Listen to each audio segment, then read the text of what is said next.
What's up, my friends? I am just hitting the road. I'm headed down to Utah to help a family member who needs to downsize homes. And she's got tons and tons of preparedness stuff. Unfortunately, though, in the new home, she's not going to be able to hang on to all of it. So what we're going to do is not just help her move, but also we're going to help prioritize and organize so that in her new place, she has as good a setup as possible, even though she can't quite keep everything and things won't be quite as ideal as they've been in the past. We're gonna make sure it's at least really, really good. All right, so thanks for joining me on this project, and I guess let's get at it. All right, before we get into the move, we need to go back in time just a little bit and talk about what the situation here is. Like, what is the setup and why are we having to make much of a change? I mean, why make a video just about helping move somebody who happens to have a lot of food storage? It goes well beyond that. The reality is these family members, they are as prepared gets. I mean, as far as you can possibly be prepared if you live in a suburban setting. Short of like being full-on homesteaders out in the middle of nowhere and completely off-grid, they had basically everything you could imagine. Now, life situation has changed. They're not gonna be able to have quite the same income they had before. They're not gonna be able to have as big of a home as they had before. So there's not room for as much stuff, and it's just not as practical to hang on to as much of this stuff and be able to kind of cycle through it and rotate it and be as prepared as they've been before. I mean, they had hundreds of buckets that lots of them that were created into hygiene kits that they were prepared to literally just give out to people as needed, as well as lots of food to share. So, because there's not going to be as much space, they had to start to prioritize. One of the things they did was they probably had well over 1,000 mason jars that they just got rid of. They have some, they'll keep some and do some canning, but there were some preparedness scenarios they were prepared for that they're gonna be a little bit less prepared for now.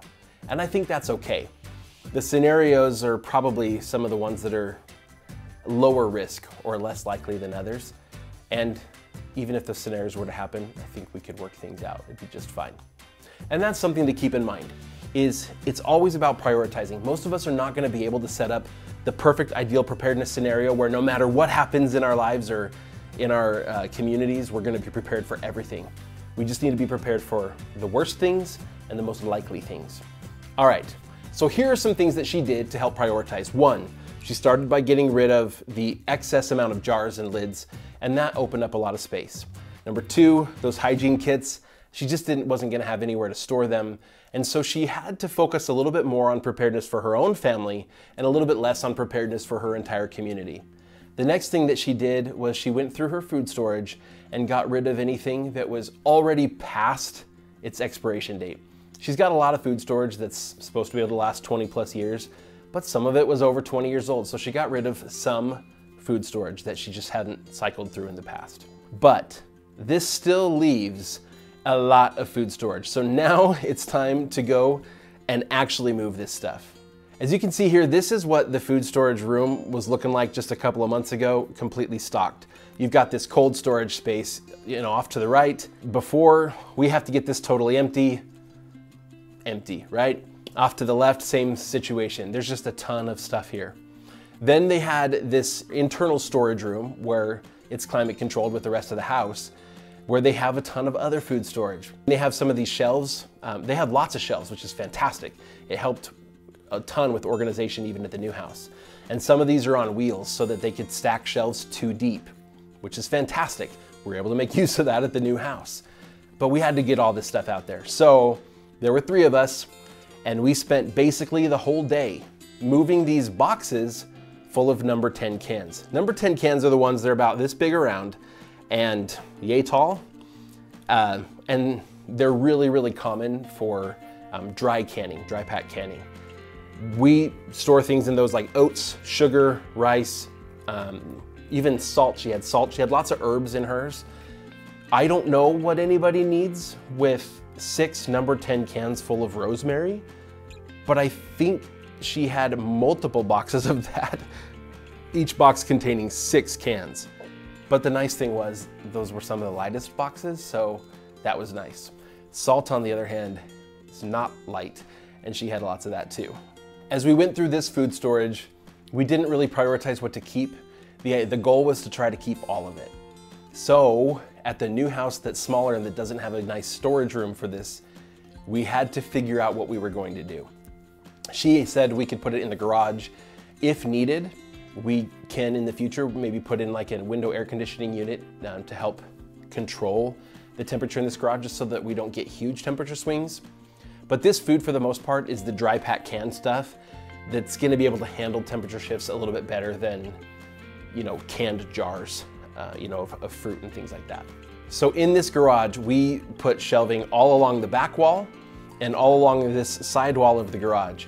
And in some places, we even went 2 shelves deep. There's a picture here you can see where this was in progress. By the end, we had filled up all of those shelves with over 300 boxes full of these number 10 cans. She has enough food storage, I think, for herself and her kids to last at least 3 to 5 years for staples as well as seasonings and stuff like that, which I think is fantastic. My recommendation for her would be to actually start really working through some of this food storage. I don't think I would buy flour or sugar or salt or any of the other staples that she has, especially any seasonings that she already has. I don't think I'd buy any of those again for like at least a year, because I think it would be good to start, one, eating down on some of the stuff that's getting a little bit older before it goes bad. And two, that will help free up more space in her garage and help her land on a food storage amount that I think is gonna be better and a little bit more appropriate for her family. I would recommend that she make a really good food storage plan based on foods they actually eat. We have created that sort of a plan here. In fact, it's something that I'll link to in the description and in a pinned comment in this video, where it's a whole system to come up with exactly what you need to be storing based on specific meals, specific recipes that you're already eating and that your family already likes. So I think that would help her a ton, and I think that's gonna be a next step. She also has a ton of these boxes of Mountain House freeze-dried food. This stuff lasts, I don't remember exactly, but it's something like 30 years. It's freeze-dried, so, and it's complete meals, so you're not having to worry about cooking stuff. Basically, all you need is hot water, and you're good to go. I really like these for 72-hour kits, for camping, as well as just for emergency food storage, but they are a little bit pricey. These aren't things that she's gonna necessarily eat through a ton in the short term. And so we decided to make use of this little teeny tiny niche, this little nook in kind of in a storage area in the basement. It's super narrow. I mean, maybe 3 feet wide, but probably not even that wide. And it's kind of deep. It's too narrow to be able to put shelving along the wall and actually be able to walk through there. So the question is, what do you do with a space like this? So we took this food that is almost none of it's gonna get used in the short term, and we literally packed it floor to ceiling. And so now, you know, if she needs to be able to get to a box, she'll have to pull something out from in front of it. I'm sure that she'll put other things down there, like a vacuum and stuff right in front of it, but no big deal. You reach through there, you grab a box, and one box of that stuff has 30 some odd servings of food in it. But this food really is pretty perfect. If it wasn't so expensive per meal, I'd say get your whole year's worth of food supply out of this kind of food. It's just really pricey. And my family, we cook and we bake a lot with just normal raw ingredients. And so having the staples isn't a really big deal for us. We can cook with those. I think a lot of people today would struggle cooking with just, you know, sugar, flour, rice, beans, and other staple items without a lot of the kind of prepared and somewhat processed foods that are available to us today. This project also taught me a really valuable lesson, and that is, if you think you're ever gonna move and you're storing your food storage in the basement and the food storage is really heavy, just plan on getting a lot of help. Because like I said, it took the 3 of us basically all day to move these 300 some odd boxes, because we had to carry them up a flight of stairs, and the boxes are heavy enough that you carry 1 or maybe 2 if there's some lighter stuff at a time. There's no way we were gonna be able to load 5 or 6 of them on a hand truck and then pull that up the stairs. It was faster just to carry them up 1 at a time, which was a very slow and tedious process. But we got them all loaded up. We would load them up, fill her entire van. She has this huge 12-passenger van, fill it up back to front, with none of the seats in there and just take them over one load at a time. And it was exhausting work. There were a few other projects she asked me to get done while I was down there, and I was more than happy to oblige. I put some shelves here in some of these cabinets that they already had in the garage so that she could make better use of that space. It's the garage, so it's not ideal, but she's gonna be storing, I think, a lot of toiletry supplies, but also kind of pantry supplies. So the idea is hopefully nothing's being stored in there for too long so that you're getting huge temperature swings. And again, if we can kind of climate control the garage a little bit, I think that would make the food storage a little bit better in the garage. But also we were trying to make as much use as we could out of every little space. I mentioned about the food storage in the basement and putting all those Mountain House boxes down there. But the same thing was true in her shed. She has this little shed there at the new house. And we had some furniture, like some beds and a huge like TV stand and stuff that aren't gonna really work in this current house, but that she couldn't part with. She's not gonna get rid of them. Hopefully someday in the future, she'll be able to make use of them.